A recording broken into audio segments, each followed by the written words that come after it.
Welcome to the deep dive. Yeah. Today we're jumping into something moving incredibly fast, the U.S. regulatory scene for digital assets. Specifically, we're looking at Ripple, XRP, and this whole institutional ecosystem that's just exploding around. Yeah, it's really shifting. We've got a pile of sources here, regulatory alerts, market analysis, tech roadmaps, mostly from late 2025. And our mission really is to make sense of it all. We need to unpack that huge Ripple settlement, the SEC one, and then figure out what's driving this rush for things like XRP ETFs and how XRP itself is trying to become like fundamental plumbing for moving money globally. Yeah. Replacing the old stuff. Exactly. And it's the perfect moment, I think, because for so long, the big word was just uncertainty. Right, totally. But these sources, even though they mix like dense legal stuff with tech specs, they point to one thing. The U.S. framework isn't just there anymore. It's actually becoming, well, usable, navigable. Yeah. There's real momentum towards clarity, and that's exactly what big institutional money needs before it, jumps in. Right. They need the green light. So let's dig into that momentum, starting with the regulators, SEC, CFTC. We've heard talk about them getting along for years, but late 2025, the sources say it's actually happening. Yeah, it's kind of unprecedented, the level of action. You had that first ever joint statement, SEC and CFTC, early September. That was huge. What did it say? Basically, it clarified registered exchanges are not banned from trading certain leveraged commodity products. It sounds small, but it's a massive signal for some specific financial instruments. Yeah. Then later that month, they did a joint roundtable focused on the tricky stuff for institutions, swaps reporting, margin clearing. They're actively trying to smooth things out. Okay, coordination is good, definitely a change. But if I'm putting institutional money in, my biggest worry has always been custody.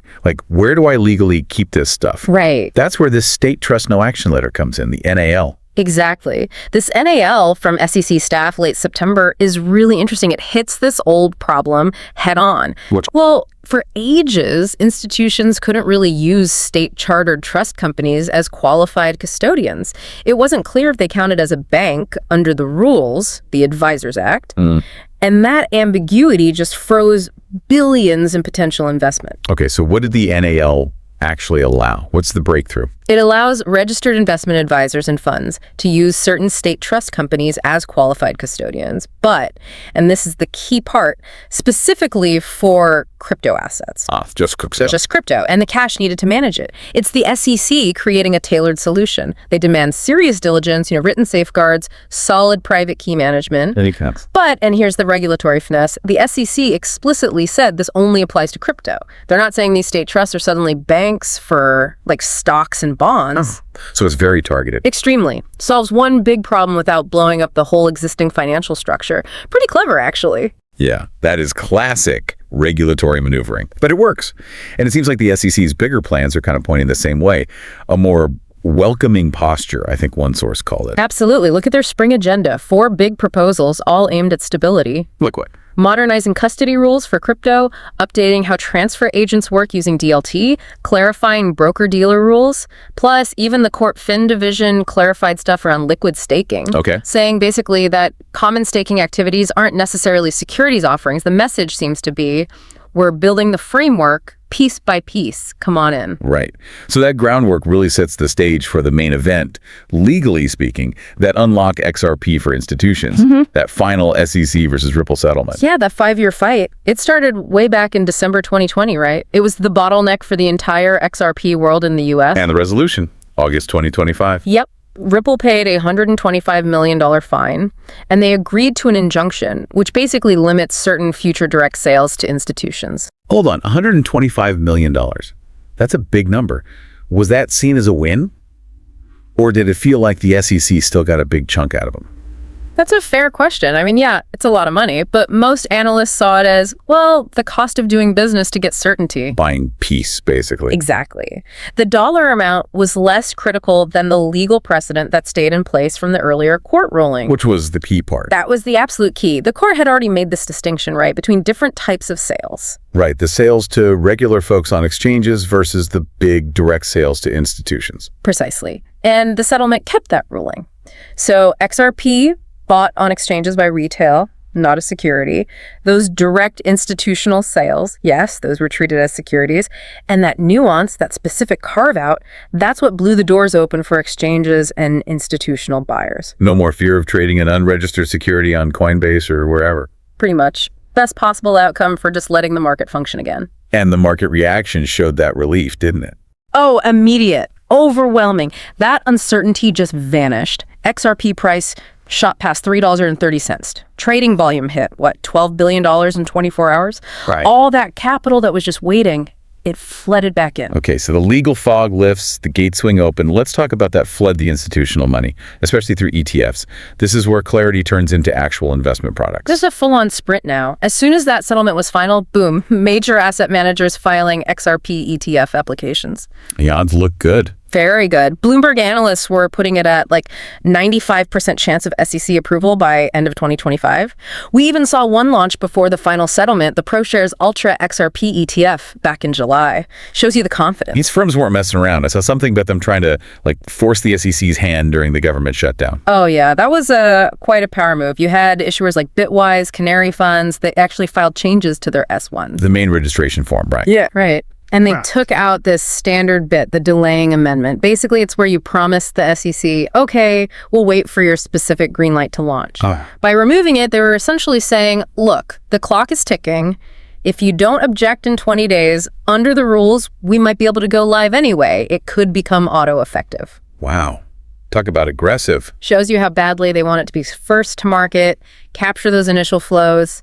Intense pressure. And the SEC had kind of paved the way for faster listings generally, hadn't they? Exactly. They'd already approved these generic listing standards for commodity trust things, holding Bitcoin, Ether on the big exchanges like NASDAQ, NYSE, ARCA. So like a template. Yeah, pretty much. Makes it way faster to list similar products once they're approved. The plumbing for the ETF rush was ready. And the money's moving. We saw names like Trident Digital, Weebus International putting over $800 million into XRP via these digital asset treasuries. Okay, but if you're handling that kind of institutional money, the underlying tech, the XRP ledger itself, needs serious compliance upgrades, right? What's the 2025 roadmap look like there? Yeah, they're basically building compliance right into the ledger. Key things are permission DX and permission domains. Meaning? They use this decentralized identity standard, DID. So financial institutions can build products, maybe tokenized bonds or something, on a decentralized exchange. But only users with the right credentials who've passed KYC/ML can actually access or trade them. It's like a compliant walled garden within the public ledger. Okay, that makes sense. Blends decentralization with TradFi rules. What about putting real-world stuff on the ledger? Tokenization. For that, they're rolling out the multi-purpose token, or MPT. It's a new standard, kind of semi-fungible. Semi-fungible. Yeah, so unlike a regular crypto token where every unit is identical, an MPT can carry specific data or restrictions. Think of it like adding a digital tag to a tokenized bond that says who issued it, what it represents, maybe who's allowed to hold it. Crucial for making real-world assets work compliantly on a blockchain. Got it. Anything else on the tech side? Big one is programmability. They're launching an EVM sidechain that's the Ethereum virtual machine compatible chain by Q2 2025. Like to attract Ethereum developers. Exactly. Pull them and their apps into the XRP ecosystem. It's a full overhaul aimed at institutions, compliance, RWA tokenization, and more developers. Okay, let's shift gears. Away from U.S. compliance, back to XRP's original job. Yeah. Moving money globally. This is where it goes up against the giant. SWIFT. Yeah. The 50-year-old incumbent. Oh. And the comparison is, well, pretty stark. How so? Speed, first off, SWIFT. You're waiting 1 to 5 business days for international settlement. XRP, 3 to 5 seconds. That's a difference. And costs. SWIFT can easily be $10 to $50 per transfer. XRP fees are minuscule, like 0.00002, fractions of a penny. But the big operational drag with SWIFT, the one XRP really targets, is liquidity, right? All that trapped cash. It's Achilles' heel, absolutely. Yeah. SWIFT works because banks keep money parked all over the world in different currencies, these pre-funded Nostro accounts. Billions just sitting there doing nothing. Right. XRP's on-demand liquidity, ODL, uses XRP itself as the bridge currency. Just for those few seconds of the transaction, no need for pre-funded accounts. It frees up enormous amounts of capital for banks. So it's not just faster and cheaper, it fundamentally changes the capital requirements. Exactly. It's a potential business model disruptor, not just an incremental improvement. And it's not just about replacing SWIFT. XRP is also trying to embed itself in the next generation central bank digital currencies, CBDCs. Yeah, the interoperability play. The thinking is, as countries launch their own digital currencies, a digital euro, a digital yuan, whatever, they'll need a way to swap between them instantly and smoothly. XRP aims to be that neutral bridge currency in the middle. How are they approaching that? Well, Ripple offers a private version of the XRP ledger, specifically for central banks. Gives them control, customization, and they're involved in pilots like Project Dunbar, that's Singapore, Malaysia, Australia, South Africa, testing cross-border CBDC settlement. Okay, and speaking of compliant digital dollars, Ripple launched its own stablecoin, RLUSD. Sounds like it's built for regulation from the ground up. That seems to be the whole strategy. It's designed to align with the Genius Act mandates. Which means? For the listener, the Genius Act is basically the proposed U.S. rulebook for stablecoins.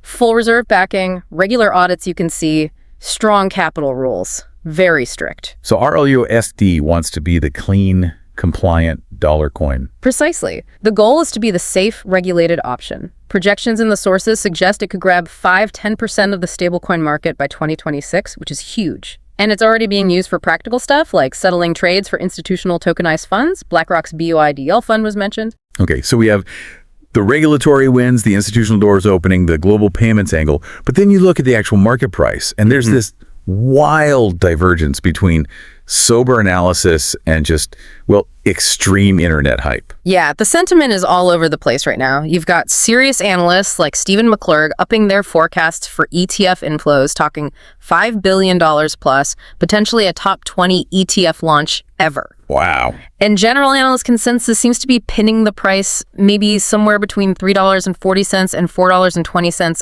after the ETFs launched. You know, significant gains, but grounded. But then there's the other stuff. Yeah. We have to mention it. Right. We're just reporting what's in the sources. But yes, you have these community figure sources like Value Capital throwing out absolutely astronomical numbers, like $10,000, even $35,000 per XRP. Which would require...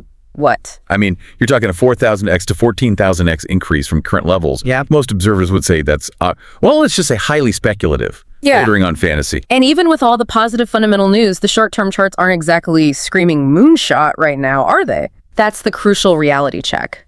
Technical analysts, Ali Martinez was cited, are seeing bearish patterns, like a descending triangle suggesting XRP might actually slip back towards the $2 support level if buyers don't step up soon.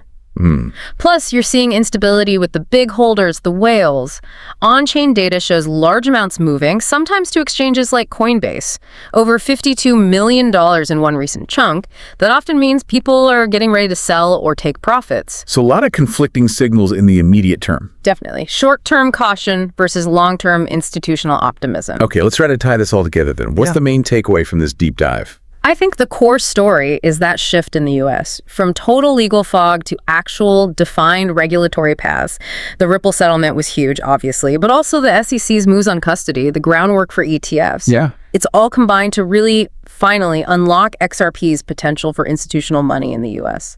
And that potential seems significant, especially when you stack XRP's tech, the speed, the cost, the ODL against something ancient like SWIFT. Right. But, for you listening, keep two things in mind. One, competition isn't standing still. You've got rivals like Solana making big moves like snagging Western Union for their stablecoin integration. It's a race. Good point. And two, that market volatility we just talked about, the technicals, the whale selling, that's real. And it creates short-term risk regardless of the long-term story. Absolutely. But let's end on this thought, kind of connecting the dots between compliance and global use. We know geopolitics is pushing countries, maybe like China or Russia, to look for payment rails outside of U.S. control, since SWIFT can be, well, a political tool. So given XRP's push for compliance under U.S. rules like the Genius Act, and its ambition to be a neutral bridge for all these upcoming CBDCs, what role could it play? Could it become this sort of neutral, decentralized settlement layer for international trade? Something beyond just a U.S. investment, a tool for digital currency diplomacy in a changing world? That's a fascinating question. Its potential role in that multipolar future. Yeah, something to watch unfold. A really compelling next chapter.